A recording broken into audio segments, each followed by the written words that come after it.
Wilfried Adou, Virgile Aronce.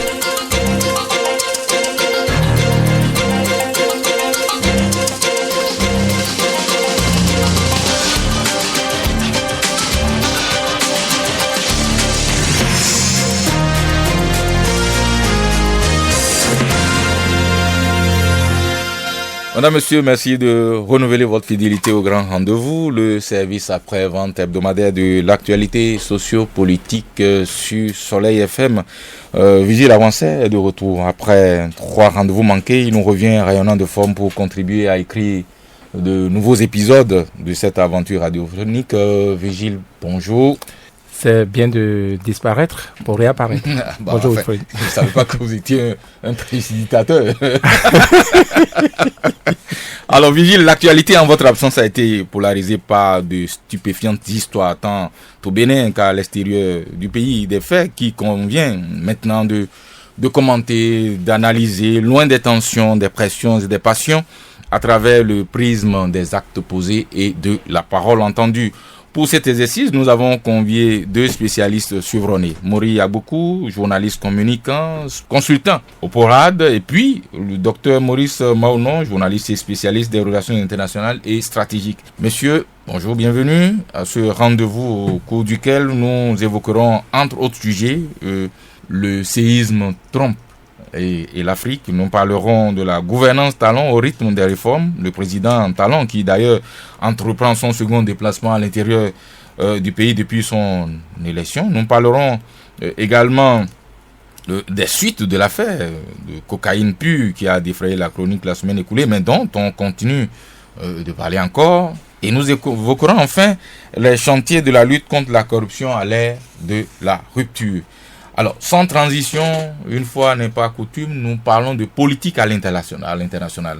À 70 ans, le républicain Donald Trump, un businessman atypique aux propos outranciers et aux allures d'animateur de cirque, déjoue tous les pronostics et prend les rênes de la plus grande puissance du monde. Alors, le monde entier panique, les marchés financiers s'affolent, les médias et les instituts de sondage sont déroutés, les dirigeants du monde entier embarrassés flairent une catastrophe. Le président français parle, lui, je cite, d'une élection qui ouvre une période d'incertitude, une élection qui suscite de nombreuses inquiétudes. Fin de citation.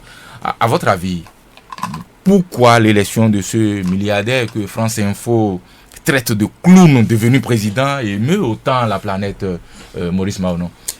Merci Wilfried Adou. Je dis bonjour également aux auditeurs de Soleil FM. Vous avez demandé pourquoi l'élection de Donald Trump fait autant de bruit. Et c'est pour 2 raisons, à mon avis. D'abord, le pays lui-même, les États-Unis, quand même c'est la seule superpuissance que nous avons aujourd'hui. Après la disparition du bloc soviétique en 91, c'est devenu la seule superpuissance. Donc ça veut dire quoi? Celui qui est président des États-Unis est en quelque sorte le président du monde entier. Parce que c'est la seule superpuissance, puissance économique, puissance politique, militaire, vous voyez un peu. Donc c'est pourquoi ça fait vraiment peur. L'autre chose, c'est à cause de la personnalité même qui est en jeu.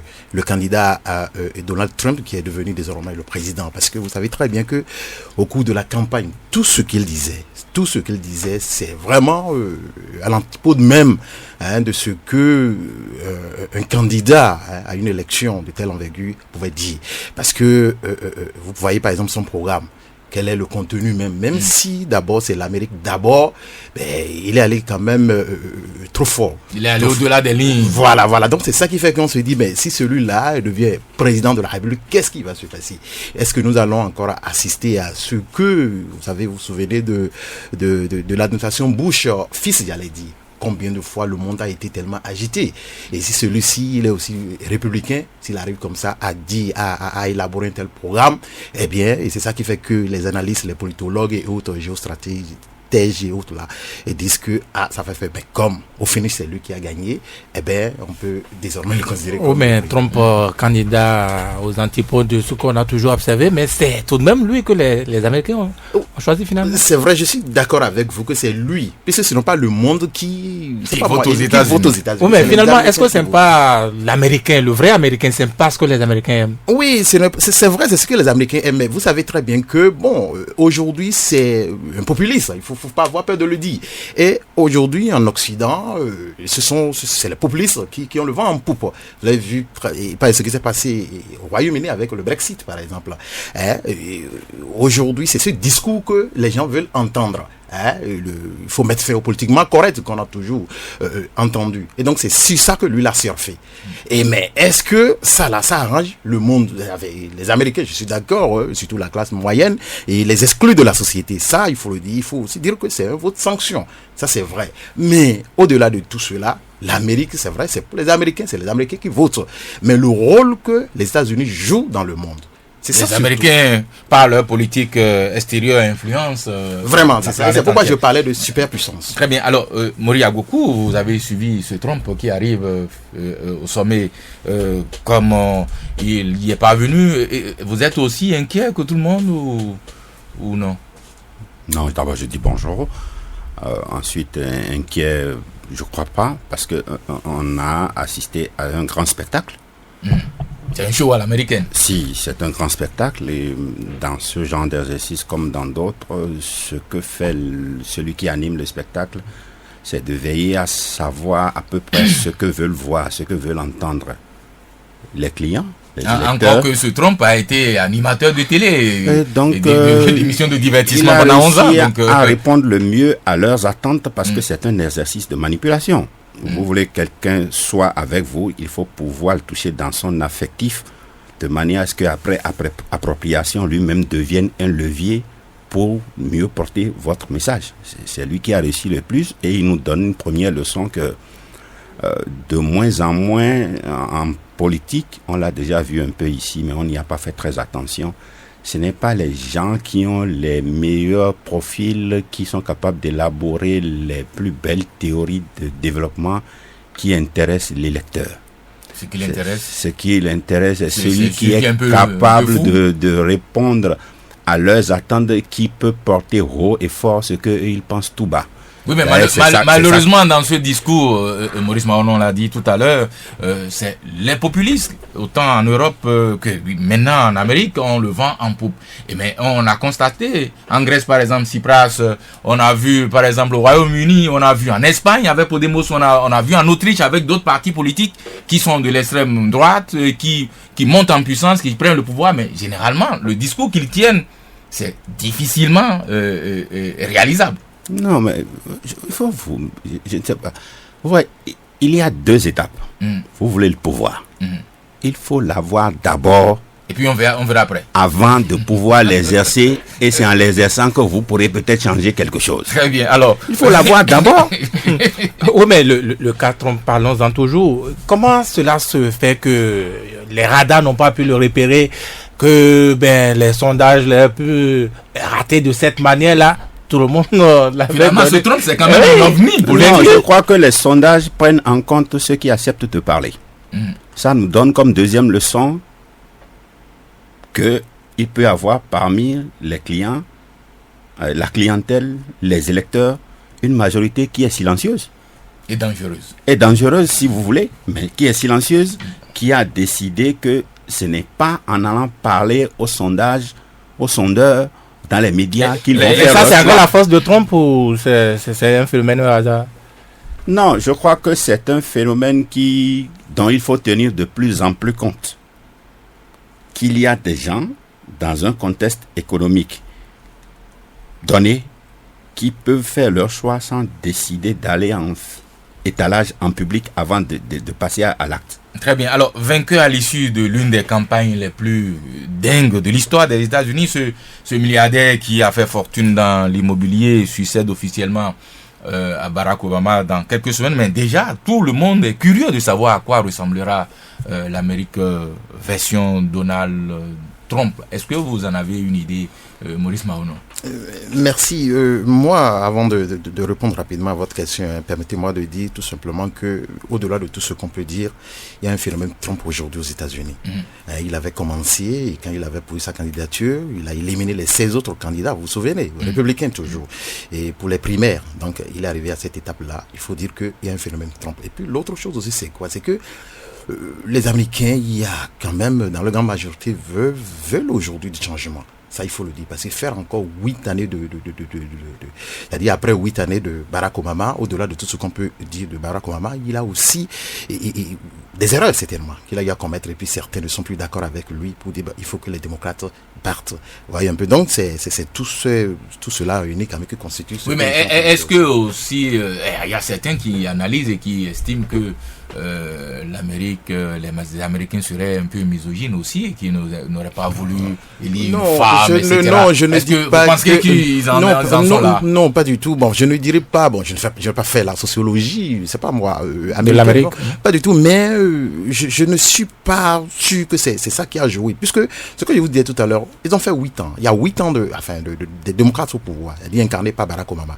Donc ils aspirent quand même un changement. C'est une pratique d'ailleurs aux États-Unis. Voilà, c'est ce que moi j'ai dit, c'est sur ça là, à ce niveau. Maintenant, de l'autre côté, celui qui est en face, est-ce que c'est ça véritablement qu'il faut prendre?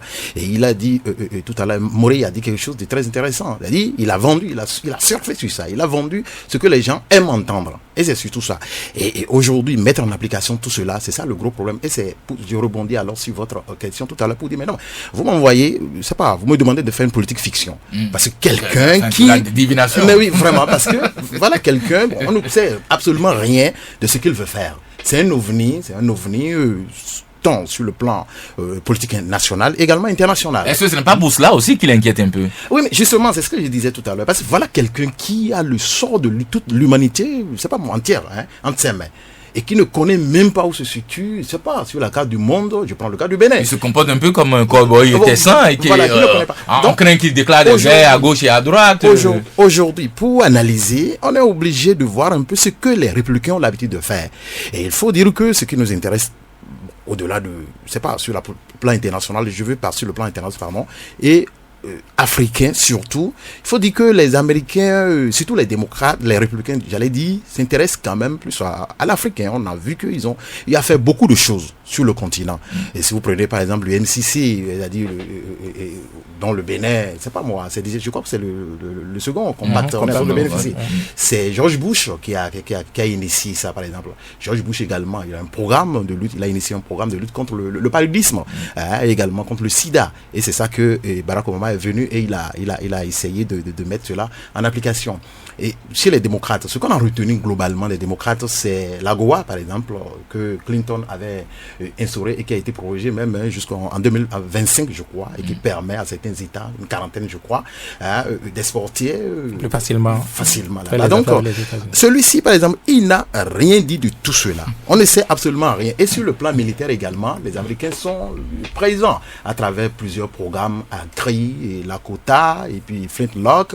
Ils ont beaucoup de programmes comme ça qui permettent d'aider les Africains à lutter contre le terrorisme et autres. Mais lui, il n'a pratiquement rien dit. Au-delà, au contraire, il estime que c'est Barack Obama qui est le fondateur de Daesh, par exemple, de l'État islamique, et que si désormais quelqu'un sollicite l'armée américaine... Il est coutumier de ce genre de déclaration. Quelqu'un qui sollicite l'armée américaine doit payer. Il est en train de dire que vous devez payer d'abord. Il est en train de dire ça. Il est en train d'indexer, par exemple... Une sorte de révolution. Voilà. Oui, mais on sait que le talon d'Achille de Barack Obama, ça a été, par exemple, le Congrès à majorité républicaine. On peut dire un avantage pour Trump, mais en même temps, Trump, on sait qu'il n'est pas tout à fait admis chez les républicains. Voilà, et c'est là où peut-être les analystes essaient de tempérer un tout petit peu pour dire peut-être que dans sa... C'est pas sa moi. Sa fougue, merci beaucoup, sa volonté. Voilà, au niveau du Congrès. Parce que ce n'est pas comme dans certaines... Après tout, c'est une démocratie quand même, et les Américains. Et l'Amérique, pardon, c'est une grande démocratie. Et donc, pour pouvoir prendre des positions, il doit se référer d'abord au Congrès. Et c'est vrai que les deux chambres, parce que le 8 passé, non seulement ils ont élu le président de la République, mais aussi ils ont renouvelé les différentes chambres qui constituent par exemple le Congrès. Donc là, c'est les républicains toujours, mais il y a, Dieu merci, il y a quand même des gens plus raisonnables, des sénateurs plus raisonnables quand même qui peuvent... Pour le contenir. Voilà, donc c'est sur ce point-là qu'on pouvait imaginer que également de certains conseillers, parce que c'est pas lui seul qui va travailler, mais chasser le naturel, il reviendra peut-être au galop. Bon, voilà. Alors, Mori Aboku, dit Trump, à mon avis, la plupart des pays africains devraient être recolonisés pendant encore 100 ans. Parce qu'ils ne savent rien sur le leadership et l'autodétermination. Ce sont des propos qu'on lui attribue à Donald Trump, qui rêve de rendre l'Amérique à l'Amérique sa grandeur perdue. Alors, doit-on résumer la politique africaine de ce Donald Trump à ces propos dédaigneux? Méprisant. Il a un mépris, je n'ose pas trouver le qualificatif, pour l'Afrique. Pourtant, je suis convaincu que entre ce qu'il a dit pendant la campagne et ce qu'il va faire en tant que président des États-Unis, on aura bien le temps de voir qu'il y a un écart, petit ou grand, les faits nous permettront de... D'ailleurs, commencez nous avec son premier discours, c'est de toutes les façons, modéré, il plus ne normal. peut pas fonctionner sans le Congrès, sans le Sénat, il ne peut pas. Et d'ailleurs, en recevant Mitch et Ryan, il a démontré que de ce côté-là, il ne peut pas décider d'aller en affrontement comme son prédécesseur qui a beaucoup fonctionné en décret. Ça, c'est clair. Parce qu'il a besoin aussi de faire quelques réformes. Et pour faire les réformes, il a besoin d'un contexte partisan consensuel. Et le camp auquel il s'identifie, c'est chez les Républicains. Il ne va pas prendre le pouvoir et aller créer la bagarre dans sa propre maison. De 5 points de vue, je crois qu'il l'affrontement... Mais ça ressemble à Trump, hein, non? Non, qu'il aime le spectacle, c'est autre chose, mais qu'il soit capable d'apprécier qu'il déclenche les bagarres. dans une bonne analyse d'un contexte avant de décider de ce qu'il va faire. On l'a vu qu'il sait le faire aussi. Donc, je ne crois pas qu'il y aura l'affrontement avec les Républicains, même si on ne le reconnaît pas comme un républicain typique. Ensuite, son vice-président, son agent, le vice-président est quand même quelqu'un du sérail et saura lui dire le moment venu. Dernière chose, on sait d'avance qu'il n'y aura pas de problème avec le Pentagone.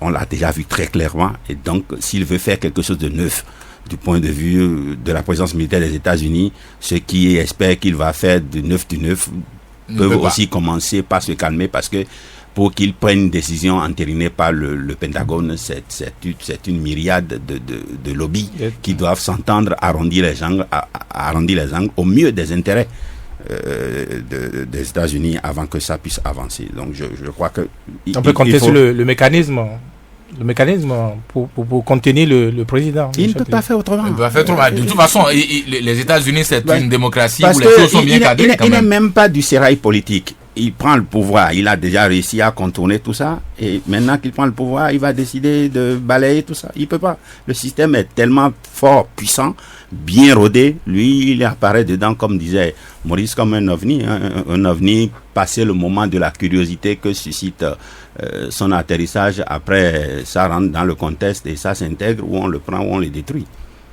Ou on peut le prendre comme un cas d'analyse qui permet d'avancer dans ce qui est nouveau. Mais qu'il vienne avec le spectacle gagné et décide que toute l'Amérique va être un spectacle permanent, je ne crois pas. Et il l'a déjà démontré dans ses premières interventions, dans ses premiers choix. Enfin, il donne l'impression de se mais pour l'Afrique, comme vous l'avez dit, c'est un mépris souverain qu'il a pour l'Afrique. Donc on n'a rien à attendre de l'Amérique, de Donald Trump. Non, je n'ai pas dit qu'on n'a rien à attendre. Il va pas aller, on va voir, celui qui aura déjà Carson, mais qu'il ce soit les Trump qui viennent faire mieux que ce qu'on a attendu de Obama. C'est pas évident. Je ne crois pas. Oui, mais il y a un mépris pour l'Afrique, dites-vous, mais il y a aussi un mépris pour les Noirs. Disons, globalement, est-ce que cette peur aussi se justifie aujourd'hui, la peur notamment dans les minorités qui pensent que c'est une menace, puisqu'ils parlent de ce qu'il faut se faire enregistrer désormais au niveau local avant de rester aux États-Unis quand vous êtes noir, par exemple. Enfin, noir venant de l'Afrique. Il le passe. Est-ce qu'il y a déjà un cadre législatif qui le confirme? Il faut qu'il puisse le faire légiférer là-dessus et obtenir l'adhésion. Et pour obtenir ça, ce n'est pas seulement les Républicains. dans les deux chambres. Il devra compter aussi sur les démocrates, et tout le monde connaît la position des démocrates à ce sujet. Donc là encore, pour obtenir l'adhésion des démocrates qui lui ont déjà manifesté leur disponibilité pleine et entière, il devra faire des compromis. Et pour faire les compromis, vous donnez un peu, vous perdez beaucoup. Très bien. Alors, comme ce fut le cas quand même pour avec le Brexit, l'écrasante majorité des instituts de sondage qui prédisaient une victoire sans bavure d'Hillary Clinton sont passés à côté. Au regard de ces événements, doit-on désormais chanter le requiem des sondages dont la fiabilité est de plus en plus à l'épreuve du suffrage universel, Maurice Maouno? Non, on ne peut pas dire ça. On ne peut pas dire ça parce que vous savez très bien aussi que le système américain, ce n'est pas les Américains ne lisent pas leur président par suffrage universel. C'est indirect. Ils élisent d'abord les grands électeurs. Sinon, au plan national, par exemple, Hillary Clinton, elle est arrivée en tête quand même, au plan national. Et c'est ce qu'avaient prédit par exemple les sondages. Et ça s'est passé aussi en France où le scrutin c'était le suffrage direct, j'allais dire, en 2002 avec Jean-Marie Le Pen qui est arrivé, au second tour, oui. Alors que aucun sondage n'avait prédit cela. Et donc, moi, il faut dire simplement qu'il y a un phénomène. Il y a un phénomène Trump, et on l'avait sous-estimé parce qu'on estimait que c'est un comédien. Et puis, il a dû, il avait de plus en plus de monde à son surfer sur le discours que les gens aiment entendre. Les exclus et autres là, parce que quelqu'un qui dit, écoutez, les gens par exemple de l'Amérique latine, les latino-américains, j'allais dire, on va les renvoyer, les musulmans ne vont plus revenir, on va ériger des murs, des trucs comme ça, discours comme ça, le bas peuple aime ça, ce genre de discours. Donc c'est ça qui a fait que ça a complètement déjoué les pronostics. On a dit, sinon, mais quelque part aussi, faut toujours pas faire, confiance ou bien prendre ce que disent les sondages aussi, parce que ça évolue aussi. Ça évolue. Et l'autre chose aussi, c'est quoi?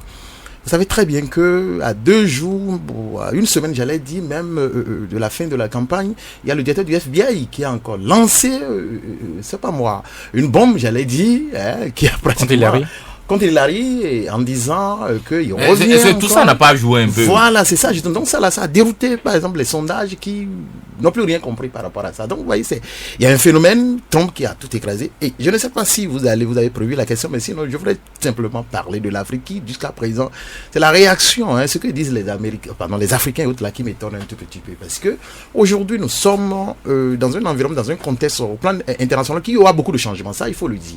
Peut-être que c'est l'unilatéralisme qui va encore revenir au galop au détriment du multilatéralisme qu'on a l'habitude de voir avec Obama.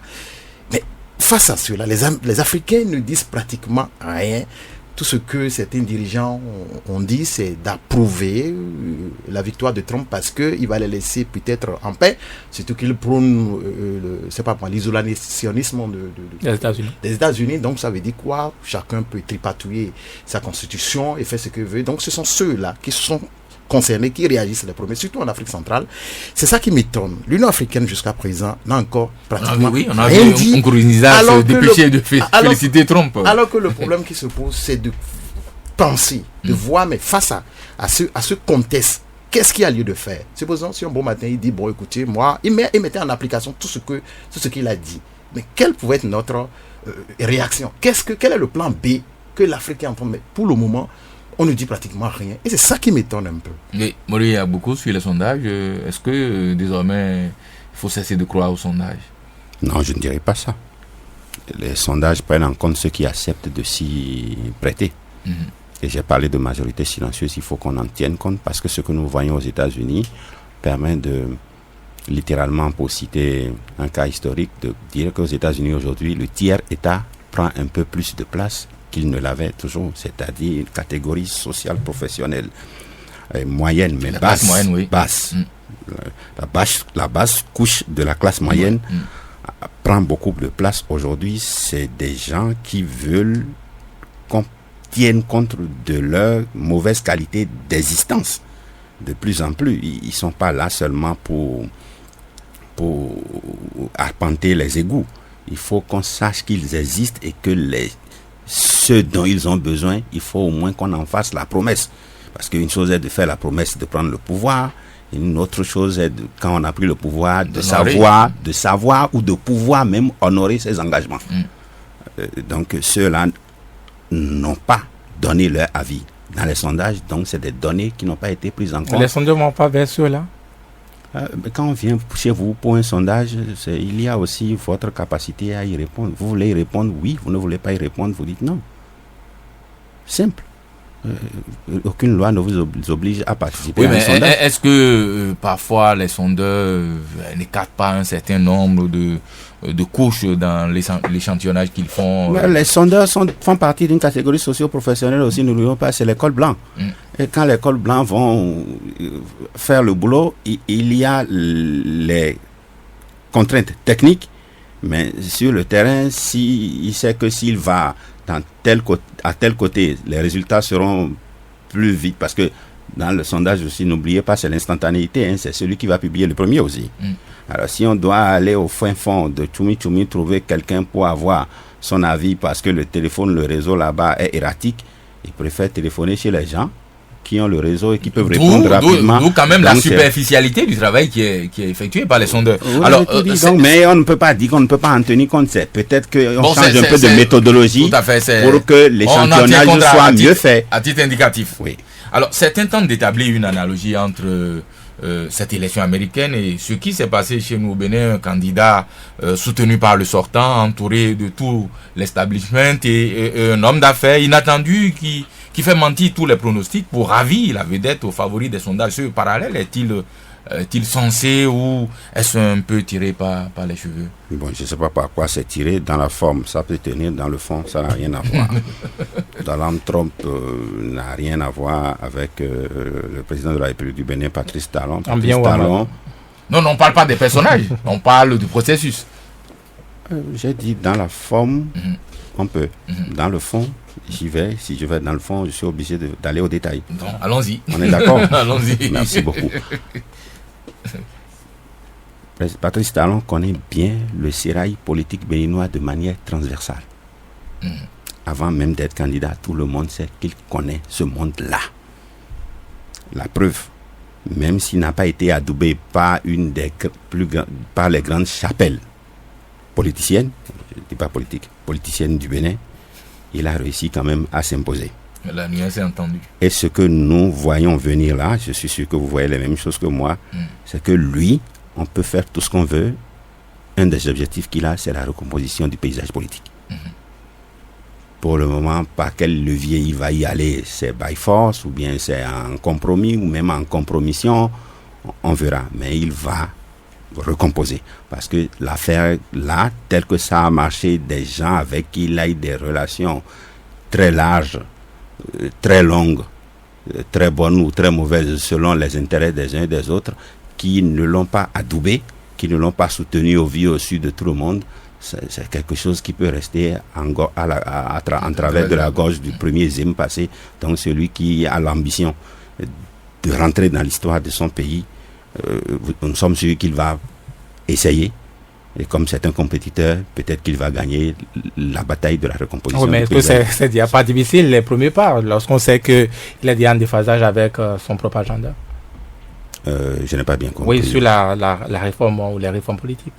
Le déphasage est où? Il devait y aller, d'après ce qu'il a annoncé pendant la campagne, les 6 premiers mois. On est à 7 mois. Ce qu'il a dit pendant la campagne n'a pas grand-chose à voir à partir du moment où il s'est installé. Oui, justement. Est-ce qu'il se casse pas la figure désormais aux réalités?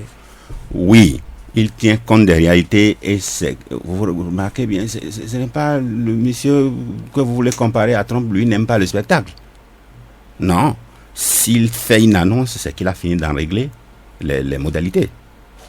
S'il sort, quand lui sort, c'est qu'il a fini de régler tout en back-off. Il n'annonce pas d'abord comme quelqu'un avant lui et après se demande comment je vais faire ce que j'ai annoncé. Non, lui quand il avance, il pose un pas. Il est à peu près sûr que le premier pas est bien posé avant de poser le second et il fonctionne beaucoup au flair. C'est un félin, lui. Il ne fait pas dans le primaire. Très bien. Alors, revenons à notre trompe. Est-ce que, Maurice Maonon, on peut établir quand même ce parallèle-là? Est-ce qu'on peut dire aujourd'hui que c'est l'ère des opérateurs économiques, des hommes d'affaires, des businessmen qui prennent le pouvoir comparativement à ce qu'on avait vu au début des années 90 où des technocrates ont pris le pouvoir aussi pour pouvoir se préserver, parce que si vous remarquez, beaucoup d'entre eux, quand ils vont vers le suffrage pour la présidentielle, c'est qu'ils ont des problèmes avec la justice. Trump en est un grand exemple. Oui, Trump en est un exemple. Oui, mais bon, ne dites pas, c'est vrai, le succès est là, mais sinon, les hommes d'affaires au pouvoir, ça ne date pas d'aujourd'hui. Je veux, juste à côté de nous, il y avait le Nigeria avec Moshood Abiola, vous vous souvenez, c'est vrai que bon. Ça s'est mal passé. Voilà, et aussi en Italie, vous avez Berlusconi, et également. C'est pas un bon exemple non plus. C'est vrai, bon, non, mais je dis, non, c'est juste pour vous dire que c'est pas ça. Comme ça, vous avez fini par dire que c'est pas un bon exemple ici. Oui, c'est juste pour vous dire que ça ne date pas d'aujourd'hui. Mais bon, vous avez posé tout à l'heure une question par rapport à ce que les anciens, ceux qui adoubent, et les sortants qui adoubent un nouveau, ça ne marche toujours pas. Non, mais moi je dis, il y a ce qu'on appelle l'usure du pouvoir. Il y a l'usure du pouvoir. Parce que si vous exercez le pouvoir pendant 4 ans, pour ceux qui concernent les Américains, 8 ans, si vous avez renouvelé, et également pour les autres 10 ans, je vois quand même qu'il y a le bilan qui est là, et aussi il y a l'usure du pouvoir, et le peuple veut quand même voir autre chose que ce qui lui a été servi pendant un bon moment. Et moi j'attribue quand même ce cas-là à ce qui s'est passé aux États-Unis, même si Trump a su jouer, a su surfer quand même sur le discours que les gens veulent entendre. Il y a quand même ce phénomène là où les gens estiment que bon, il faudrait quand même qu'on expérimente encore les démocrates, les républicains. Les républicains qui, il faut le dire, avec Bush, nous a laissé vraiment sur le plan international surtout une administration qui n'était vraiment pas à la hauteur, surtout pour ce qui concerne les relations internationales. Parce que vous vous souvenez très bien des différentes interventions en Irak, et ceci vraiment, ça avait mis le monde en ébullition. Le grand rendez-vous. Alors, si vous le permettez, chers messieurs, nous allons revenir à Cotonou, chez nous, pour parler de choses beaucoup plus concrètes. Parlons de gouvernance. Alors, après la méthode de l'hyper-président Boni Yayi, nous vivons l'approche discrète de la gouvernance talon. Certains parlent de la gouvernance du silence. Et il a mis les pieds à Parakou pour la première fois depuis son élection. Quelle appréciation peut-on faire du style talon qui surprend autant qu'il inquiète certains Moria Goukou? Je ne sais pas pourquoi on doit rester dans une perspective comparative permanente. Nous avons eu un président de la... cela dérange? Non, je n'ai pas dit que ça dérange. Est-ce qu'on peut s'empêcher?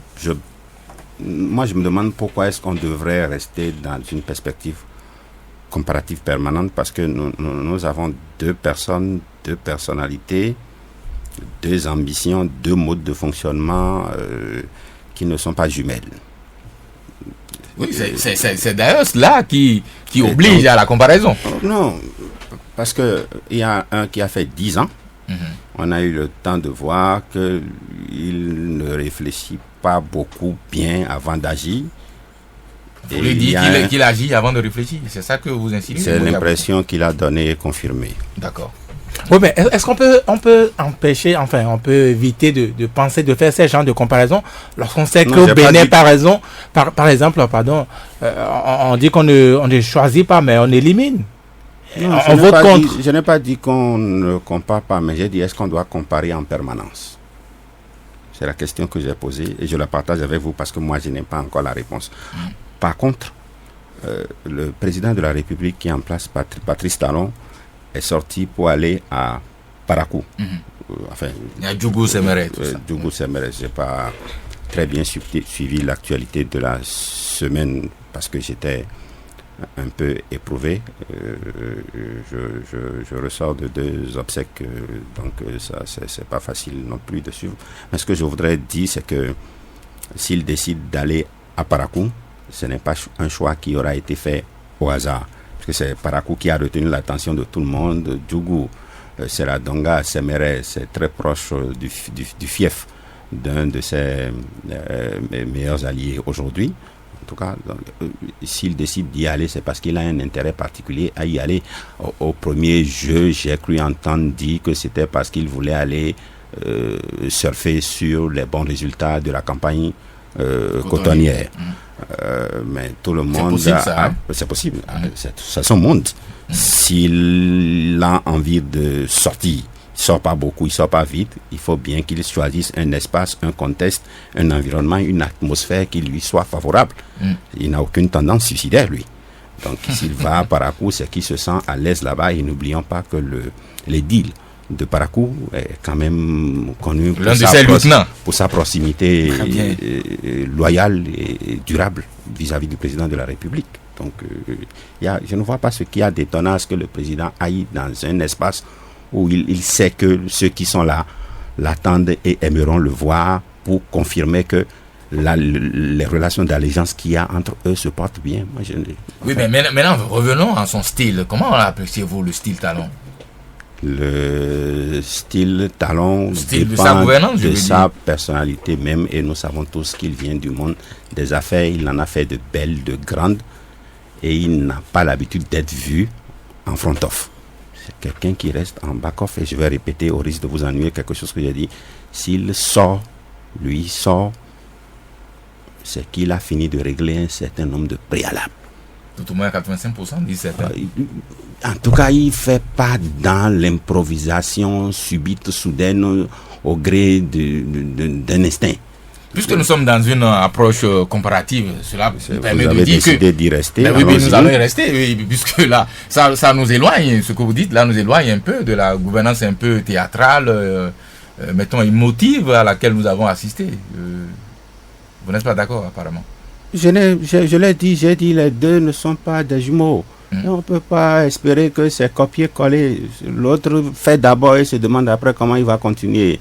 Un autre réfléchit, regarde bien les leviers, les facteurs, fait un bon cadrage avant d'aller en opération. Non, c'est deux styles différents. Oui, Maurice Mahon, vous avez même si l'objectif est le même, c'est contrôler la majorité. Non, mais vous savez, Wilfried et Vigile, vous voulez nous obliger à revenir sur ce que certains Béninois n'aiment plus, ce que certains Béninois n'aiment plus entendre. Pourquoi? À savoir revenir sur la gouvernance Yahi. Parce qu'ils ont envie de gommer un pan de notre histoire. Il y a certains qui estiment que il faut laisser l'ancien président tranquille et qu'il faut faire avec celui qui est là. C'est ce qu'on entend. Est-ce que l'ancien président doit être laissé ils sont libres de le penser, mais ils ne sont pas les censeurs de nos pensées non plus. Mais il faut même se demander, est-ce que l'ancien président a envie d'être oublié? Bonne question. Mais non. Par rapport à ce que vous dites, et comme il a dit Maury, vous savez, c'est deux styles différents. Deux styles différents. Et vous prenez par exemple Patrice Talon, c'est vrai, c'est un homme d'affaires. Il est au Bénin quand même, ça fait un bon moment. C'est un Béninois. Il est au Bénin et puis il mène ses affaires, je ne sais pas, il ne fait pas de bruit. Si ce n'est que cette affaire d'empoisonnement et autres là, c'est ça surtout qui a révélé, qui a permis à bon nombre de Béninois de savoir qu'il y a quelqu'un même qui s'appelle Patrice Talon dans le pays. Et pourtant, il était là depuis. Et donc, c'est pour vous dire quoi? Pour vous dire que c'est quelqu'un qui aime la discrétion. Ça, c'est vrai. Et il a son style. Il a son style avec lequel il travaille. Ce qui n'était pas le cas au cours des 10 dernières années. Où, c'est pas moi, moindre occasion, il faut communiquer abondamment, il faut beaucoup communiquer et il faut faire les choses dans la démesure, je dirais même.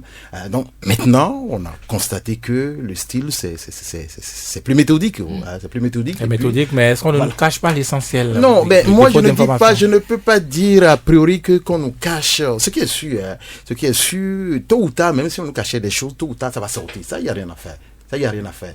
Mais dire comme ça qu'on nous cache, non, chacun a son style. Chacun a son style. Ce que moi je dis, l'essentiel, c'est de voir les résultats.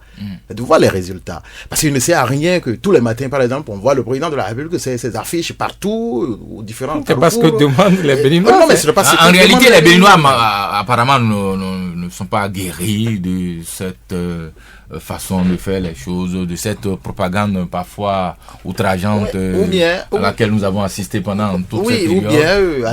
Ils ont fini par intégrer ça et continuent de penser que c'est ça la norme peut-être. Oui, mais bon. Vigile peut-être a le même sentiment, il n'en sait rien.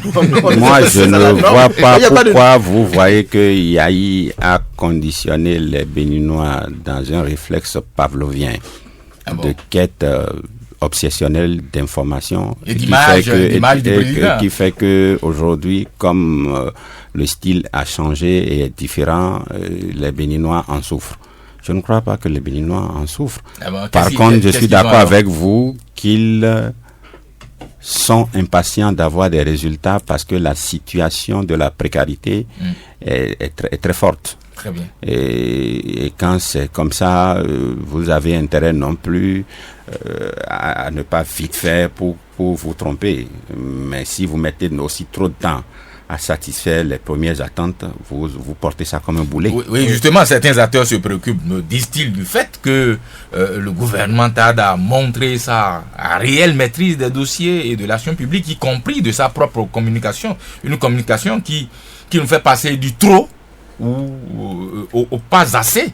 Et ceci, 7 mois après son entrée en fonction, avez-vous la même lecture de la situation, Moriah Boku? Je n'ai pas bien compris la question. C'est-à-dire qu'il y a des gens qui estiment que le gouvernement tarde à s'affirmer sur un certain nombre de dossiers, sur les questions que vous évoquez d'ailleurs il y a un instant, les questions du mal-être des Béninois, les questions du vivre au quotidien des Béninois, mais également sur la question de sa propre communication. Le gouvernement tarde à convaincre. Est-ce que vous êtes du même avis? Je vais me répéter. Prendre le pouvoir est une chose, savoir gérer le pouvoir est une chose, pouvoir gérer le pouvoir est encore une autre. Nous avons en place une équipe qui est une coalition. On sait d'avance que le fait que le chef d'orchestre a annoncé qu'il n'est là que pour un concert va démesurer de manière prématurée la gestion des ambitions nouvelles. Les anciennes ambitions, je crois qu'elles-mêmes sont en train de se rendre compte que le nivellement va commencer par elles. Donc, quand c'est comme ça... C'est une prémonition, une prédiction? Non, je fais un constat que je partage avec vous. C'est pour ça que nous sommes là. Alors, si c'est ça, la première problématique, c'est la qualité de la gestion de la coalition qui dirige avec un chef d'orchestre qui ne veut faire qu'un seul concert et donc n'a pas peur de donner le là quand il faut, comme il faut. La preuve, si le président de la République n'est pas là, il n'y a pas conseil des ministres. Oui, mais Moriah Boku, on vous dit que le concert n'a même pas commencé ou qu'on ne joue pas très bien. Les Béninois ne se ressentent pas à travers le quotidien. Là-dedans, il a, comme il a dit, pour emprunter un thème donc, de ceux qui nous dirigent, de l'incompétence. En tout cas, les Béninois n'ont pas les résultats qu'ils escomptaient. Si vous m'avez dit. Oui, mais moi je comprends les Béninois, je comprends et c'est normal parce que si vous avez élu quelqu'un, vous voulez qu'il règle vos problèmes, ça c'est vrai. Et aujourd'hui, effectivement, sur le plan social, ça ne va vraiment pas. Ça c'est réel. Ça c'est une réalité que les Béninois se plaignent, ça c'est réel. Mais là où l'autre problème, c'est pas, ça se pose aussi, c'est que, et le président de la République, il a dit, je crois, au cours de la semaine, à Parakou, là, il disait, oui, je vous comprends, mais si pour assaisonner la sauce, si la sauce n'est pas bien préparée, c'est une anecdote, bon, si la sauce n'est pas bien préparée, je ne peux pas vous servir, je vous comprends, et c'est tout comme si les 5 ans sont déjà terminés. Non, je viens de faire 7 mois. Donc, ça veut dire quoi? Il a compris ce que ses compatriotes sont en train de dire. Et c'est normal qu'il soit pressé, ça c'est réel. Mais la méthode, c'est ça qui est différente. Et on en avait parlé tout à l'heure.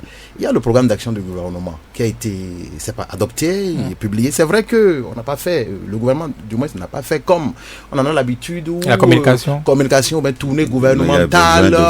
Enfin, l'étape de la vulgarisation n'est pas encore là. Voilà, c'est ça. Tournée gouvernementale ou bien, bon, enfin, c'est tellement que c'est ça surtout. Mais sinon, je crois quand même que c'est un programme quand vous lisez ou bien bon vous parcourez, vous voyez quand même que il y a ça a pris en compte et c'est un nombre quand même de préoccupations des Béninois. Maintenant, c'est la réalisation, vite et maintenant. Et c'est ça surtout le problème qui se pose au niveau des Béninois. Et c'est là où moi je le comprends, effectivement, je le comprends. Mais ce qu'il y a Si vous demandez à la personne, celui qui est là, de régler vos problèmes, il faut aussi lui laisser un tout petit peu le temps quand même de mettre en place le dispositif qui va lui permettre, pour que demain, ils ne disent pas, voilà, vous n'aurez pas laissé le temps de faire. C'est l'analyse que moi j'ai. Justement, ceux qui en parlent notent également que ce problème de gestion là, eh bien, il a le problème de communication qui compte. Oui.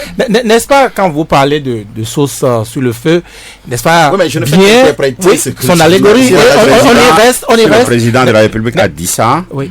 Il a dit c'est un aveu d'échec de stratégie. Il reconnaît que les gens ont faim. Lui n'est pas encore prêt pour leur donner à manger. C'est sans commentaire. Il dit que le repas est, disons, sur le feu. Est-ce que il n'est pas normal de dire à ceux-là, aux invités, que ils auraient à manger le problème de communication encore. Le problème de l'invité quand il vient, c'est celui qui l'a invité qui le fait asseoir. Il ne s'assoit pas là où il veut. Ensuite, j'ai choisi mon exemple comme ça. Ça aurait pu être la maisonnée, tout simplement. Restons dans cette image.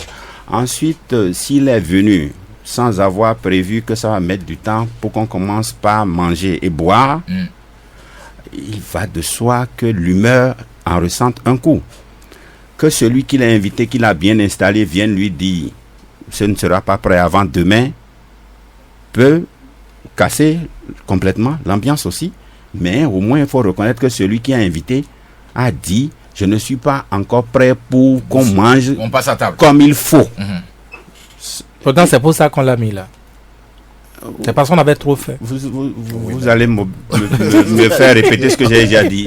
Prendre le pouvoir est une chose, savoir le gérer est une chose, pouvoir gérer le pouvoir est encore une autre. Très bien. Alors, le président a annoncé des réformes. Les réformes annoncées par le gouvernement, craint par certains, fortement attendues par d'autres, peinent, semble-t-il, à se mettre en place. Quelle appréciation faites-vous du timing du président? Le président de la République, moi j'en suis convaincu, va faire des réformes parce que lui, son souci, contrairement à ce qu'on croit, c'est pas dans l'infrastructure, mais c'est pouvoir créer un modèle nouveau, faire une innovation. Pourtant, il a dit à Parakou, je vais mettre bientôt tout le pays entier en chantier, pour reprendre exactement ces mots. Oui, mais en 5 ans, il ne peut pas faire plus qu'il ne peut. Alors que s'il arrive à trouver un bon modèle qui est nouveau, qui passe et qui peut être répété, il sera rentré mieux dans l'histoire. On est d'accord avec ça. Les réformes les plus attendues sont, si je ne me trompe pas, sur le plan de l'administration générale, ensuite la réforme du système partisan, et tout ça ne se fera que dans le cadre de la révision de la Constitution. On est d'accord. Mais ça non plus, il ne peut pas le faire parce qu'il veut le faire, il va le faire là tout de suite et que ceux qui ont envie de voir ça sont impatients. Il a besoin au minimum d'un cadre, d'un espace consensuel. Voilà qu'il a pris le pouvoir sans pouvoir compter à fond sur les acteurs politiques traditionnels. Donc, pour composer avec eux, il est obligé de négocier. Et ça prend du temps. Ça peut. Et ça, il avait oublié. On va lui demander. C'est la première chose. La deuxième chose, quelle que soit la négociation qu'il va faire avec ces anciens acteurs qu'il connaît bien et qu'ils n'ont pas suivi comme il aurait voulu être suivi, il a besoin d'avoir quand même son pneu secours, pour parler de manière simple. Donc, il va modéliser aussi un espace qu'il va conquérir et adapter conformément à ses choix. Et ça, les autres n'en sont pas inconscients. S'ils n'en sont pas inconscients, ils vont se faire semblant de négocier, mais ils vont surveiller aussi qui est-ce que lui, il est en train de placer comme pion, parce que si on va aux législatives prochainement, on est sûr que même ceux qui étaient considérés comme des grands leaders dont l'élection ne faisait pas de doute dans leur fief auront affaire à des adversaires dont il faudra tenir compte. Quand on est face à tout ça, on ne peut pas aller vite. Maurice Maono. Justement, on ne peut pas aller vite, ça c'est vrai, parce que vous savez très bien le contexte dans lequel le chef de l'État a été élu. Qu'on le veuille ou non, c'est une sorte de coalition. Même si au premier tour, c'est lui seul qui a pu manœuvrer, et c'est au second tour. Vous pensez vraiment que c'est une coalition qui nous dirige ou Patrice Talon? Oui, non mais je dis, c'est Patrice Talon qui nous dirige, mais quand même dans la rupture, Je veux parler de la rupture, dans la rupture, quand même, il y a pas mal de leaders. Hein, la plupart de ceux qui sont venus, j'ai dit candidat, j'allais dire candidat. Hein. Donc, face à une telle, c'est pas moi, dans un environnement comme ça, vous ne pouvez pas prendre une décision sans vouloir quand même discuter. Hein. Et autre chose, comme Maurice l'a dit aussi, autre chose est de pendant la campagne, bon, autre chose est de prévoir un certain nombre de choses.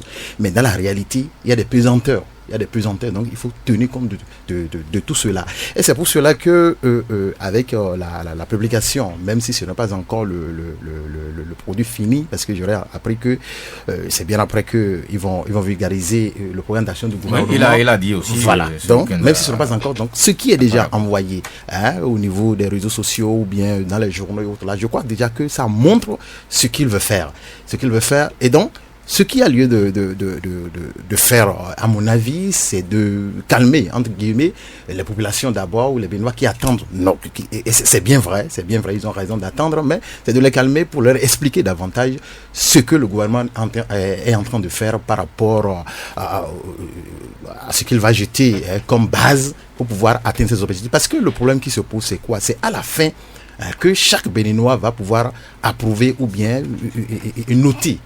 Noter ce qu'il y a lieu de faire. Si au finish, par exemple, on a constaté que, ce que certains disent, Talon ne nous a pas vraiment fait oublier le régime passé ou il nous a fait, regretter. Là, ce ne serait pas bien par rapport à ce que lui, il incarne et ce qu'il dit. Donc, c'est pourquoi moi, j'estime quand même que il a mis du temps, c'est vrai, c'est 7 mois et les Béninois sont impatients, c'est réel, parce que ce qu'il lui a pris, par exemple, pour ce qui concerne les réformes politiques, il avait dit on devrait aller au référendum, par exemple, en décembre, je crois, ou en novembre. Oui. Maintenant, la question n'est plus... Il a dit avant la fin de l'année. Voilà, avant la fin de l'année. C'est vrai que nous ne sommes pas encore à la fin de l'année, mais le document, l'avant-projet ou le projet... Vous ayez une nuance. Ah oui, est-ce que... Novembre, décembre, il faut regarder moi, je répète ce qu'il a 31 décembre. Voilà, aujourd'hui, est-ce que tout cela... Donc, il y a la réalité du pouvoir, et il faut faire avec. C'est pour cela que... je reviens encore sur la communication, même si ce n'est pas pour communiquer comme on en a l'habitude. Il faut dire l'essentiel. Il faut dire l'essentiel. Et informer les citoyens. Très bien. Alors, le souhait du mandat unique, Moriak Boku, comme sa réforme politique phare continue de nourrir les passions, chacun a sur le sujet une position bien tranchée. Quelle est la vôtre? Moi, je pense que si nous passons un mandat unique, ça va être une nouvelle dynamique du chemin du processus démocratique. Comment ça? C'est la première fois qu'on va décider que si tu y vas, tu n'y vas que pour une fois. Ça a ses avantages. Est-ce que c'est un avantage? Ça a des avantages, ça a des inconvénients. Comme on a vu aussi que le fait de pouvoir faire 2 mandats en a avantages et inconvénients. Comme on a vu quelqu'un qui a fait, je ne sais pas, 30 ans qui est parti. Finalement, quel est le meilleur choix? Le meilleur choix oui. Entre le mandat unique et le double mandat. Moi, je ne suis pas partisan du mandat unique à l'heure actuelle.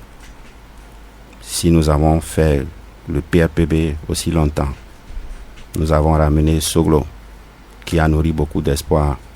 Lui-même emporte encore les séquelles jusqu'à aujourd'hui parce qu'après un mandat, on l'a balayé, on est allé ramener celui que nous avons chassé. Ça veut dire que nous ne sommes pas là pour regarder quelqu'un passer subitement. On préfère faire avec les gens qui s'installent. Maintenant, comment organiser ça? Ça a des avantages, ça a des inconvénients. Et je pense que 25 ans, ça a mis du temps. Mais est-ce que ça met du temps pour pouvoir en retrouver tout ce qu'il y a comme vice et les corriger, et que la correction ne se fait que dans le cadre d'un seul mandat? Parce que celui qui vient pour faire un seul mandat, comme disent ceux qui sont foncièrement contre, quand il vient, il s'en fout. Vous attendez quelque chose, lui n'est pas pressé, il va vers ce qu'il veut faire, il fait, il s'en va. Vous avez quoi pour le sanctionner? Oui, mais il faut peut-être adopter le mandat unique et peut-être mettre des garde-fous pour empêcher le président de faire ce que vous dites là. Non, c'est possible ça, non? Est-ce que nous sommes capables de mettre les garde-fous qui permettent au Parlement de balayer le président de la République comme ça pourrait se faire aux États-Unis, ici? Ça, c'est une question politique. Maurice Maron, vous Moi, avez je une vous réponse peut-être à cette question. non, oui, vous savez, bon, mandat unique, double mandat, vous avez ça toujours, ça a des inconvénients, c'est des avantages.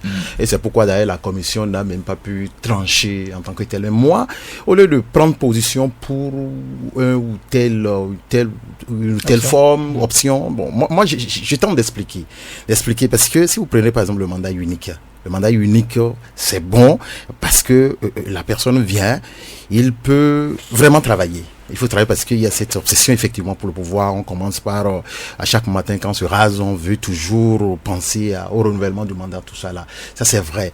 Mais l'inconvénient qui est là, au-delà de tout ce qui a été dit par rapport au mandat unique et tout le reste là, c'est que le peuple n'a plus son mot à dire. Parce que nous sommes dans un régime démocratique et puis c'est le peuple qui décide. Si la personne a bien fait ou mal fait, le peuple va le sanctionner. Or, encore qu'au Bénin, par exemple, c'est le seul scrutin qui a une nominale. Surtout depuis que les députés ont révisé, par exemple, les élections communales. Voilà, et puis en insérant comme quoi il faut désormais être membre d'un parti politique avant d'être candidat aux élections locales et autres là. Donc finalement, parce que si vous prenez par exemple les législatives, c'est un scrutin de liste et autres là, c'est la présidentielle, ce qui est donc ça veut dire quoi? Ça veut dire que c'est cette personne là qui se pointe devant l'électorat et c'est là où l'électorat juge. Vous comprenez un peu? Donc, c'est ça le problème. Or, s'il y a un mandat unique, par exemple, le peuple n'aura plus cette volonté pour pouvoir sanctionner ou pas. Bon, maintenant, l'autre problème, c'est quoi? C'est que, est-ce que le peuple que nous avons, je ne vais pas insulter le peuple béninois, non, il a démontré la fois passée pour la dernière présidentielle. Mais, il faut, parce que ça dépend quand même de la manière dont le peuple va apprécier. Hein? Et puis l'autre chose aussi c'est quoi? C'est que pendant la présidentielle là, il y a cette passion quand même. Cette passion, c'est vrai que sous d'autres cieux, ça débouche toujours sur des violences. Mais Dieu merci au Bénin depuis, bon, ça n'a pas, les Béninois n'ont jamais pris de gourdin et autres là. Non, ça se passe quand même bien. Mais au moins il y a cette passion. Il y a quand même la violence. Non mais verbale. Oui, mais, attendez, mais le problème c'est quoi? C'est que ça permet quand même au peuple d'apprécier. Mais non, il vient, il pense au renouvellement. Donc pour ne pas trop monopoliser la parole, moi je dirais simplement c'est au peuple. Et ce que je voudrais ajouter, rien au peuple. Voilà, non mais ce que je dis, j'ai déjà parlé des avantages, voilà, des avantages et des inconvénients. Mais seulement moi, si par exemple on veut opter pour double mandat par exemple, si c'est le peuple qui a choisi le double mandat, c'est-à-dire si nous devons rester le statu quo, si le statu quo doit être gardé par exemple, il faut renforcer davantage les mécanismes d'élection, c'est-à-dire les structures, parce qu'il ne faudrait pas que au niveau de la Sénat, également la Cour constitutionnelle, parce qu'il y a ce jeu aussi où les Béninois, à un certain moment, ne font plus tellement confiance à ces deux structures-là. Finalement, donc, vous avez quand même un penchant pour le double mandat. Non, oui, pour le double mandat, voilà. Pour le double mandat. Donc là, ça permet au peuple de se prononcer, vous comprenez un peu. Donc, mais à condition quand même de renouveler, c'est-à-dire de renforcer davantage nos structures électorales là, pour que c'est-à-dire le vote du peuple soit réellement pris en compte. Le grand rendez-vous. Alors, chers invités, le garde des Sceaux a donné une conférence de presse cette semaine. Il a émis une opinion sur l'affaire de cocaïne pure dont je vous cite un extrait. Il dit « Le principe de gouvernance, c'est que le président de la République et surtout son garde des Sceaux, ministre de la Justice, n'interviendront pas. Lorsque la justice est saisie, il n'y a qu'une seule autorité pour intervenir, le procureur. C'est une règle que nous nous sommes donnée et c'est une règle qui sera appliquée. Il appartient aux autorités judiciaires d'informer l'opinion. Les parquets seront sans état d'âme lorsqu'il s'agira de réprimer les crimes de sang, lorsqu'il s'agira de réprimer les atteintes contre les personnes vulnérables, les femmes, les enfants, lorsqu'il s'agira de réprimer la criminalité économique, lorsqu'il s'agira de réprimer le trafic de stupéfiants. » Fin de citation. Quelle réflexion vous inspire ces propos de Joseph Diabono Moria beaucoup? Joseph Diabono, ministre de la Justice, est intervenu là, alors qu'il était attendu depuis longtemps. Il est sorti finalement. C'est tard ou c'est pas tard, je ne peux pas le dire, mais je peux dire que la valeur première de cette intervention, c'est d'avoir celle d'un porte-parole du gouvernement. Oui, ce que vous dites là est très intéressant parce qu'il y a eu quand même ce débat de savoir s'il était opportun pour le gouvernement d'intervenir, de mettre une opinion sur cette affaire. Il y avait ceux qui exigeaient que le gouvernement dise quelque chose, donc ils voulaient entendre une parole officielle, et ceux-là qui disaient que le gouvernement n'avait rien à dire, puisque nous sommes dans Le gouvernement n'avait rien à dire publiquement. Publiquement. Ah bon, très bien. Donc il peut dire derrière les rideaux. Il ne peut pas ne pas le dire. Il a dit, vous soupçonnez qu'il l'a dit au parquet, c'est cela? Soupçonné. Il a dit au parquet, au procureur? Je ne crois pas qu'il l'ait dit ou ne l'a pas dit. Bon, Vigile, laissons Mori a beaucoup développé sa problème est celui-ci. Le gouvernement ne souhaitait pas intervenir publiquement. Pourquoi?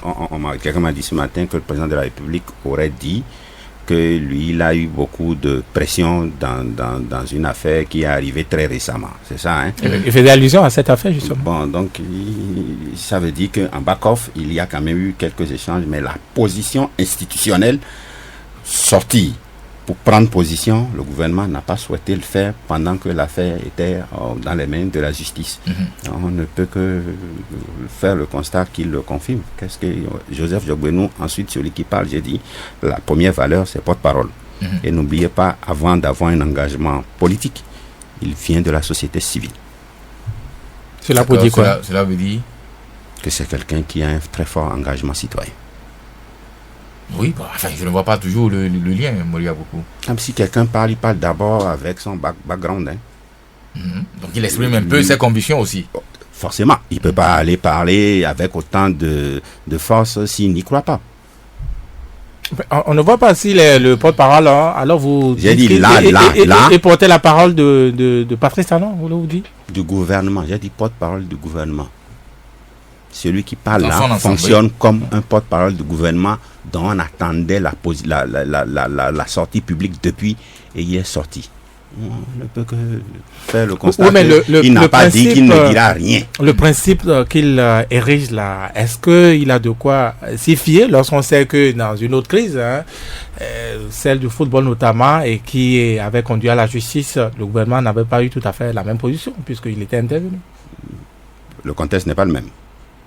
Mais on parle toujours du même principe. Non, ici le ministre a été clair, Vigile.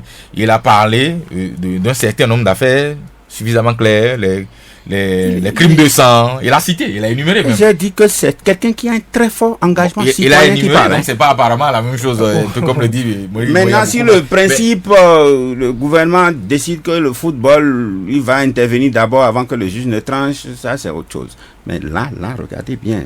Je crois que ce que j'ai dit est simple. Hein, si vous voulez, je vais le répéter. Non, ne vous répétez pas. Maurice Maono. Oui, mais vous savez, moi je dis, il faut qu'on évolue. Il faut qu'on évolue parce que si dans un passé récent, on a constaté quand même c'était un mélange du genre. Mélange de gens où dès qu'il y a un problème, c'est le gars des Sceaux. Vous vous souvenez très bien de cette phrase célèbre que la presse avait relayée où on dit, bon, nous sommes sur une piste certaine, nous sommes sur la piste. Vous voyez un peu dans l'affaire d'un niveau, là. Vous vous souvenez? Donc moi je dis, contrairement à ce que certains y pensent et autres là, moi je dis, le gouvernement a adopté, c'est pas une position officiellement, hein, pour dire, dans cette affaire-là, moi, je ne vais pas réagir. C'est vrai qu'ils n'ont pas dit, on l'a constaté. On a constaté que le gouvernement n'a pas réagi. Mais par contre, il y a le procureur qui a réagi. Donc, c'est ce que moi, j'ai apprécié. Le procureur a réagi, même si, à ce niveau-là, on peut peut-être estimer que le procureur a mis un peu de temps avant de réagir. Parce que donc, on même fait dire au procureur qu'on l'a fait réagir. Non, mais bon, est-ce que, vous savez, il y a tellement de choses qui ont été dites dans cette affaire. Ça allait dans tous les sens. C'est vrai. C'est vrai que c'est par rapport, c'est pas à la position et même également à l'importance de celui qui est en jeu. Je vais parler du président du patronat béninois, qui n'est quand même pas n'importe qui. Ça, c'est vrai. Et c'est pour cela que ça allait dans tous les sens. Ça, c'est vrai. Mais moi, je dis, par rapport à tout cela, le gouvernement estime, le gouvernement n'a pas dit officiellement, moi je ne vais pas réagir. Non, on a constaté que le gouvernement n'a pas réagi. Et moi je dis, si nous prenons par exemple la séparation des pouvoirs, admettons un instant, peut-être que dès que l'affaire a éclaté, le gouvernement ou bien son patron appelle pour dire, bon écoutez, il faut mettre fin. Vous voyez, comment les magistrats vont réagir? Comment l'opinion publique allait réagir? Donc c'est par rapport à ça que moi je dis, dès qu'il y a pareil affaire, il y a quelque chose du genre qui se produit, par exemple, c'est le procureur de la République, c'est-à-dire le procureur qui monte au créneau et qui explique. Et je le redis encore que peut-être on peut estimer que depuis vendredi et c'est lundi, je crois, que le procureur a réagi. Donc on peut estimer peut-être que ça a pris du temps, mais il a quand même fini par réagir. Et moi, je vois qu'on peut quand même se contenter de ça, en attendant peut-être si le gouvernement veut réagir. Mais sinon, comme ça, l'affaire était pendante quand même devant la justice. Moi, je vois que ce n'est quand même pas bien que le gouvernement puisse réagir parce qu'on a reproché ça. On avait reproché ça, par exemple, dans un passé récent, où à moindre occasion, c'est le procureur, c'est le ministre ou bien quoi qui vient là. C'est ça justement, c'est ça que je suis en train de dire. Très bien, oui, mais Mori Agboko, le gouvernement n'a peut-être pas réagi officiellement, de façon institutionnelle comme vous le dites, mais nous avons noté, comme les Béninois savent le faire, d'énormes pressions sur la justice dans cette affaire. On a vu des déclarations de syndicalistes qui ont tranché d'office le dossier. On a vu des hommes politiques faire des déclarations. On a vu même un ancien président de la République dire des choses. L'ancien médiateur de la République, tout ce beau monde-là est intervenu dans cette affaire. Est-ce que nous n'étions pas là en face de pressions insidieuses sur la justice? Même pour juger celui qui a volé un poulet, la justice a l'habitude de subir les pressions. D'accord. Donc c'est normal. C'est courant. Ah, d'accord. C'est à elle à voir si elle obéit aux pressions ou si elle fonctionne en aveugle ou si elle ne suit que le droit littéral ou si elle doit suivre le droit qui permet de retrouver une situation d'apaisement. Pour revenir à l'intervention du procureur, on peut lui faire le procès, mais il n'est pas spécialiste. Normalement, dans cette affaire qui a créé une crise, il aurait fallu une stratégie adaptée à une situation de crise. Et tout le monde, nous savons tous que quand c'est ça, plus vous choisissez la transparence et la proximité, plus vous gardez votre crédibilité. Parce que la crise évolue à vive allure, donc vous devez pouvoir cadrer des interventions bien séquentielles qui vous permettent de dire il y a 10 minutes je vous ai dit telle chose, voici ce qu'il y a comme nouvel élément, ainsi de suite, et ça permet transparence et proximité. Mais on ne peut pas reprocher au procureur de la République de ne pas avoir intégré ça. La pratique qu'on a vue, comme vous en parliez, c'est qu'au lieu que ce soit le procureur qui a l'affaire en main qui parle, c'est le ministre de la Justice qui vient et ne sait pas toujours parler de ce dont il parle en français. On a déjà vu ça aussi, malheureusement. Il en parlait en quelle langue? Mais il a fini par parler et l'affaire est allée jusqu'au bout, en tout cas pour une certaine phase. Il y a eu un jugement, il y a eu un verdict, donc Oui, mais dans ce même dossier, Mori Agboko, le gouvernement, notamment son chef, sont clairement, à tort ou à raison, dans le viseur de certaines personnes qui détectent à l'infrarouge une main invisible derrière cette affaire. En quoi aurait-il été politiquement avantageux pour le pouvoir talon, dont Sébastien Adjavon est l'un des alliés, d'accabler et de tomber ainsi le roi de la volaille? Je vais essayer de faire simple une fois encore. Les gens qui voient les mains invisibles, vous ne savez pas ce qu'ils ont mis sur les yeux. Ah oui, ça c'est vrai. Les relations il y a des colliers adaptés. Talon et Adjavon, on peut dire ce qu'on veut là-dessus, sauf extraordinaire, il y aura des moments où il y aura de la confrontation. En raison de la position, la statue des deux hommes. Est-ce qu'ils vont décider d'aller dans une confrontation permanente ou elle va être cyclique avec des phases d'apaisement, de consensus? On aura le temps de le voir. Moi, je suis de ceux qui pensent que dans l'affaire de ce qu'on a appelé l'affaire de cocaïne, la solution ne peut être que politique. Je n'ai pas dit politicienne. C'est quoi la nuance? Politicienne, peut-être qu'il y en a un qui a décidé de montrer à l'autre qu'il existe. L'un ou l'autre peut avoir ce désir. Que dites-vous exactement? Vous parlez de quelle solution? La solution politique, c'est que les deux sont dans une coalition. On n'a pas encore entendu quelqu'un dire je n'en fais pas partie.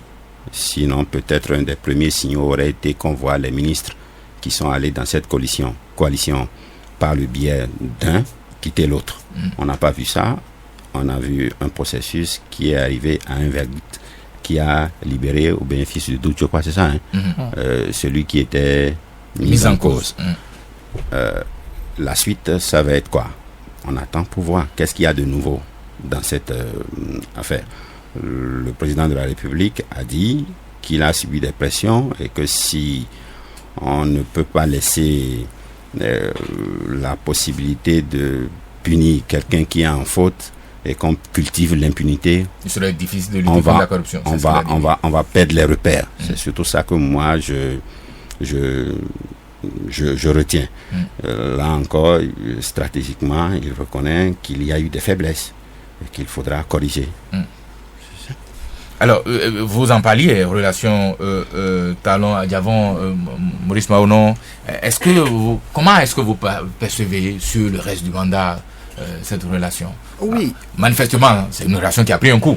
Oui, ça c'est vrai, il faut le dire. Et malheureusement, c'est arrivé un peu... C'est trop tôt. Ah bon? Parce que, oui. Non, je dis, cette affaire-là... Non, je parle de l'affaire. Je parle de l'affaire. Je parle de l'affaire.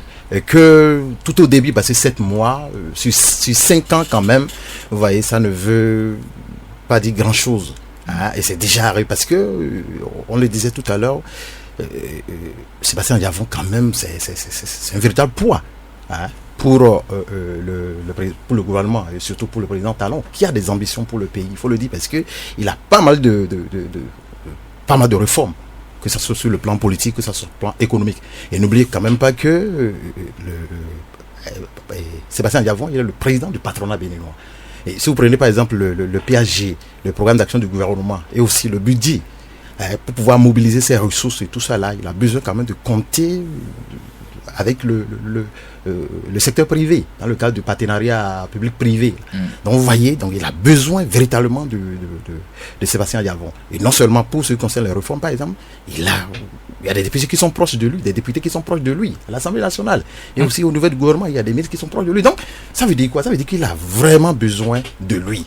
Ça, il faut le dire. Il a vraiment besoin de lui. Donc, c'est pour cela qu'il y a cette hypothèse-là, qui voit, je sais pas, on estime qu'il y a une main invisible, vous l'avez dit tout à l'heure. Mais aucun de vous deux n'a répondu réellement à ma question. En quoi aurait-il été avantageux pour Talon, n'est-ce pas, d'accabler oui, mais justement, c'est là où je viens en venir. Oui, mais c'est là où je viens en venir. C'est là où je viens en venir. Par rapport à cette hypothèse-là, je dis quelqu'un, par exemple, comme ça, qui constitue un véritable poids.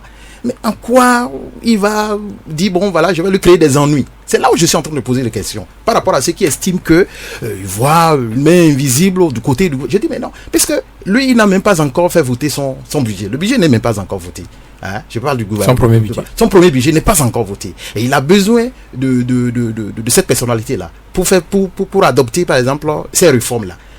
Donc, pourquoi? Et c'est là où je me pose la question pour dire, mais comment il va vouloir faire du mal ou bien à cela? Je ne suis pas ici en tant que porte-parole ou autre, pas du tout, mais je me pose des questions pour dire, mais ceux qui vont sur ce terrain-là. Donc, je n'ai pas de réponse parce que je ne sais pas ce que Patrice Talon peut gagner en faisant en posant comme les rumeurs ou autres là disent là. Non, c'est là où je me pose assez de questions. Est-ce qu'on peut considérer que excusez-moi, c'est parce que vous êtes allé sur ce terrain là que cette hypothèse là, que sinon il y a beaucoup d'autres hypothèses qui ont été mises, comme quoi voilà, il y a non mais c'est sur ça là, c'est là où je me pose des questions pour dire, mais comment... Oui, c'est d'ailleurs cette hypothèse-là qui a cristallisé le plus les attentions, voilà. Qui a et c'est là où, et c'est en cela que ça a pris des tournures politiques très rapidement à cause de la dimension de l'homme, et puis ça a pris des... Est-ce que c'est pas l'homme lui-même qui a annoncé, qui a donné ses couleurs politiques à travers sa conférence de presse? Oui, Sébastien justement, le fait de trouver une main invisible, enfin un complot,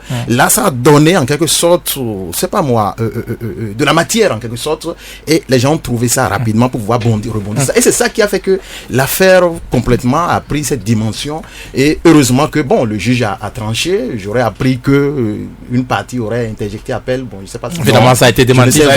Mais est-ce que, Maurice Agbokou, on peut considérer que Sébastien Adiavon est tout de même retombé sur un bon pied? La suite, beaucoup de gens se posaient la question, est-ce que les ministres vont démissionner? Est-ce qu'il va accepter d'ouvrir une crise comme ça, avec tout son corollaire, les députés favorables à lui, tout simplement? C'est lui qui fait son choix. Il n'a pas fait ce choix-là. Est-ce qu'on peut considérer qu'il est tombé sur le bon pied? Attendons de le voir. Il est tombé sur le bon pied de toutes les façons. C'est une affaire dont il ne reçoit pas non seulement indemne, mais ce n'est plus le même Sébastien d'avant. Si vous voulez rester dans le vocabulaire de la volaille, allons-y. Ce qui est sûr, le même type qui a été gardé à vue pendant 8 jours, qui est sorti de cette épreuve, n'est plus le même.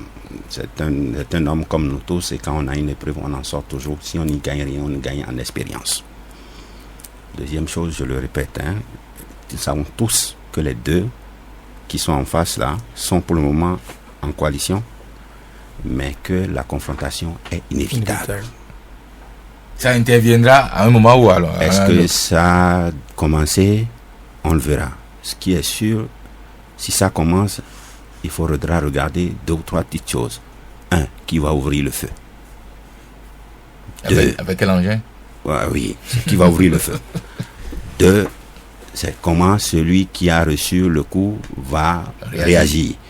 Est-ce qu'il va accepter d'aller en conciliation après, ou bien il va répliquer coup par coup? Ça, c'est une riposte proportionnelle, ou bien il va faire la riposte totale. Ça nous permettra de le voir.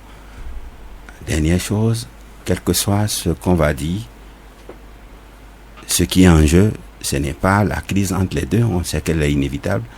C'est celui qui a dit je ne fais qu'un mandat. Est-ce qu'il a bien mesuré qu'il faudra tout de suite commencer par gérer les ambitions nouvelles? Très bien, nous allons passer à le dernier sujet, si vous le permettez. Le grand rendez-vous.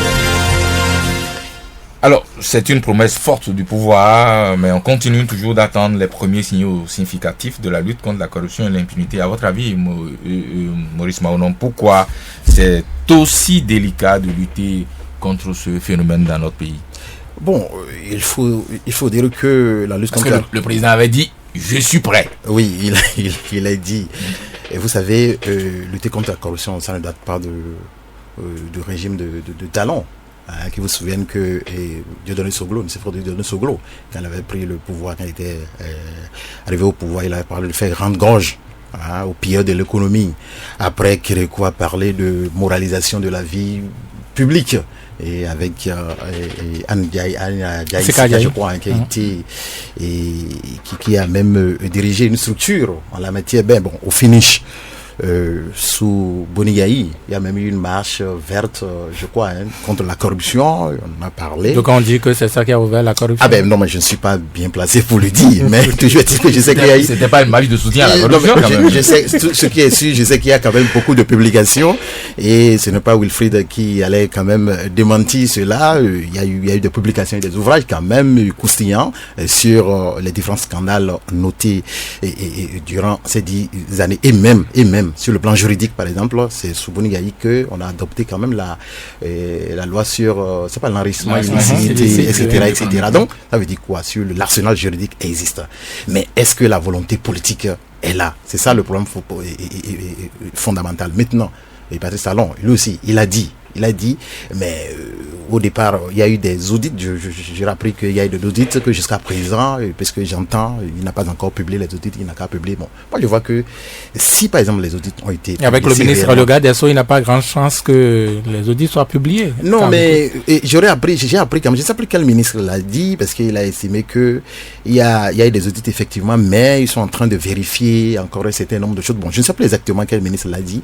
Donc je ne sais pas si c'est toujours cette étape-là. Sinon, là aussi, en dehors de la situation du vécu quotidien des Béninois qui vraiment n'est pas aussi facile, il y a aussi cet aspect-là que les Béninois exigent, demandent que ils voient réellement qui a fait quoi dans le pays, parce qu'il y a pas mal de dossiers. Maintenant, est-ce que ces dossiers, certains, c'est-à-dire la plupart de ces dossiers-là sont déjà au niveau de la justice, parce que la justice aussi a son rythme.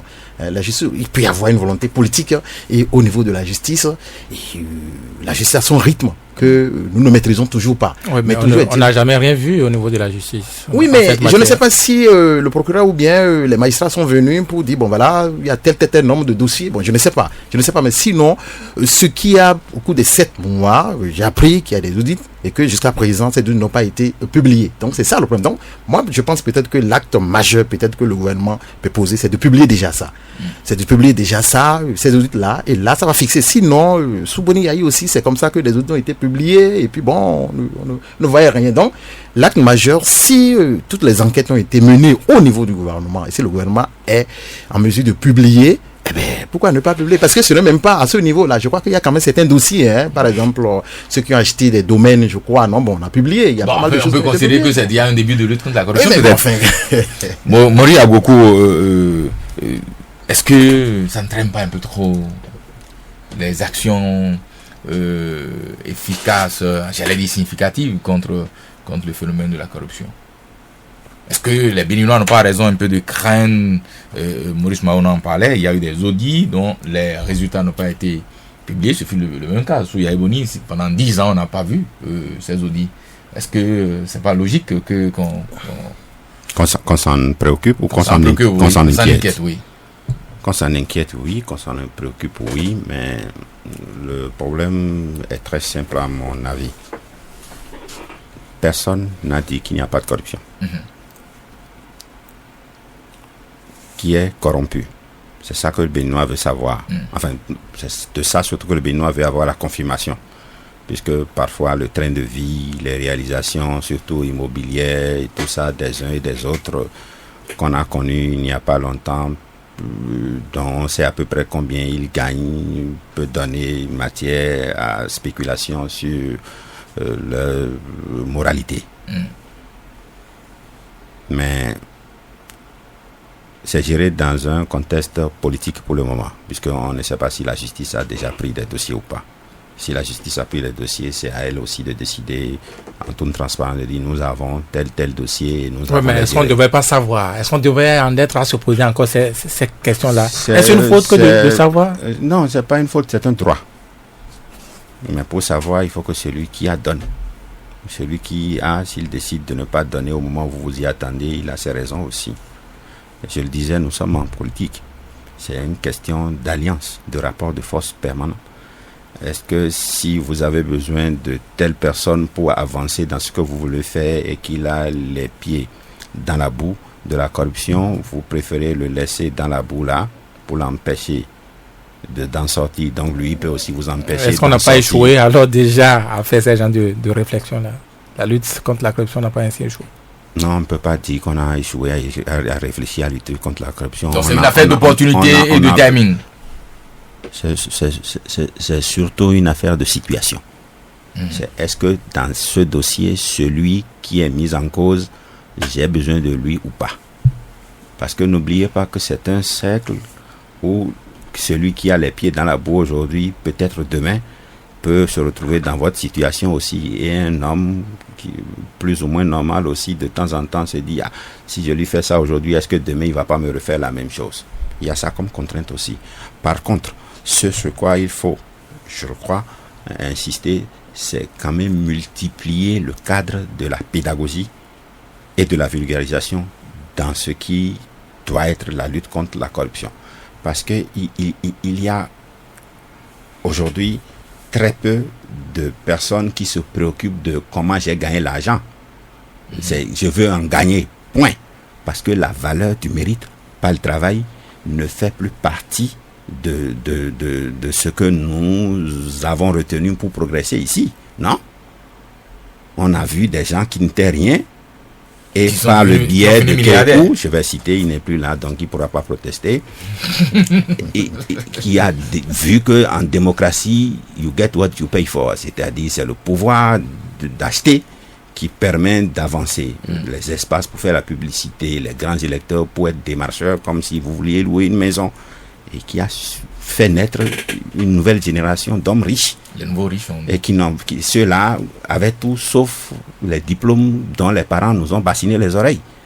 Et à partir d'un moment, le Béninois moyen s'est dit, mais au nom de quoi, si ce tel type, il ne sait même pas écrire son nom en français, il peut être milliardaire en 2 ans, au nom de quoi moi je vais aller faire un doctorat? Il y a ça. Il y a la perte de valeur. De la valeur, tu ne mérites pas le travail. Il faut qu'on puisse, par un moyen ou un autre, réveiller les Béninois pour qu'ils sachent que tout ne peut pas se faire dans la gadoue. Il faut qu'on retrouve un peu de dignité aussi. Malheureusement, pour le moment, c'est ceux qui ont réussi à se mettre en selle qui montent. Oui, et dans la même veine, Moria Gboko, les ministres de l'Environnement et de la Justice ont annoncé cette semaine des ministres de l'Environnement maintenant. Oui, mais du cas de vie. Voilà. Ah oui, voilà. Je cherchais dans ma tête. Non, le cas de vie. Enfin, ils s'occupent de l'environnement quand même. Oui, José. Bon, très bien. Alors, ils ont ensemble annoncé cette semaine des investigations qui devront permettre de situer les responsabilités et engager des poursuites judiciaires contre les personnes impliquées dans le gouffre à sous que constitue le chantier du nouveau siège du Parlement. Cela vous réjouit ou vous attriste? Non, pourquoi? Ça veut dire qu'il y a quand même un effort d'aller dans la transparence. Et je crois qu'on a cité des chiffres qui sont à des montants qui vous donnent le tournis. On parle de 22 milliards si on peut savoir dans les marécages de Porto-Novo. Qui a fait quoi marécage de Porto-Novo, vous me rappelez Ismaël Tidjani Serpos qui avait dit qu'il n'allait jamais aller s'asseoir dans ce Parlement parce que l'étude de sol n'a pas été bien faite et que ça vous fait des milliards. Il a été démenti par la suite. Oui, vous mesurez jusqu'à quel point ce dossier nourrit les passions. Non, pour revenir sérieusement, si il y a déjà une évaluation de ce que ça a coûté et qu'il y a la possibilité de refaire le processus pour voir qu'est-ce qui a pas bien fonctionné, ça permettra d'avancer en corrigeant les fautes et peut-être de punir ceux qui ont fait les fautes, parce que quand on fait une faute ou une erreur, il y a toujours une sanction. Maintenant, la valeur de la sanction, c'est celui qui prend la décision qui a le droit de choisir. Très bien, Maurice Mahonon. Aussi ce dossier, non, mais moi, je suis un peu surpris. Et d'apprendre jusqu'à présent, c'est 14 milliards. On nous parlait de 14 milliards. Je ne sais pas que ça a déjà pris, je ne sais pas moi, l'ascension. Encore 32 ou 40 milliards. Qu'on reste dans les milliards ou bien non, mais ça, on avait dit 14, ça a augmenté. C'est ça qui m'a. Ça a commencé par 14 milliards. Voilà, mais ça progresse. Ça progresse, mais moi, on était habitué à 14 milliards. Donc maintenant, vous parlez de 32, ben, ça m'a beaucoup. Non, mais pour être plus chose là, bon, il faut dire simplement qu'il faudrait qu'on commence pas à sanctionner. Là, ça peut être même dissuasif.